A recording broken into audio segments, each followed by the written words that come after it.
Manyire ciĩgiĩ ũramati wa mĩgũnda ya mũingĩ gũkũ bũrũri-inĩ, mũcirithania mũnene Makomicona nĩorĩtie makomishona erũ wa komishoni ya mĩgũnda NLC kũruta wĩra wao na ũigĩrĩrĩki na njĩra ĩtarĩ na kĩmenyano. Kome aikĩtie rĩtana rĩrĩ hĩndĩ igongona rĩa kwĩhĩtithio kwa makomishona erũ a komishoni ĩyo. Augĩte mĩgũnda nĩ kĩndũ kĩngĩrehe ngũĩ na nginya rũmena ĩngĩaga kũramatwo wega, na ngucanio iria ciothe ihutanĩtie na mĩgũnda ingĩaga gũtuithanio na njĩra ĩna ũtheri na waragania. Makomishona acio megũtungata rungu rwa chairman wa commission ĩyo Dagĩtarĩ Abdullahi Sagaf Alawi. Allow me to begin by congratulating Dr. Abdullahi Sagaf Alawi, the chairman of the National Land Commission, and the distinguished members of the National Land Commission on your appointment.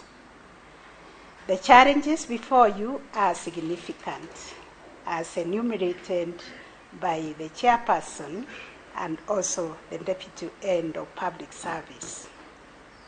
They include addressing historical land injustices, resolving disputes over public land, strengthening land governance systems, and ensuring that land administration supports sustainable development and environmental stewardship. Ladies and gentlemen, to the staff of the National Land Commission, we recognize your dedication and expertise. You are the engine that drives this institution, and we look forward to working together to strengthen Commission's performance and service delivery.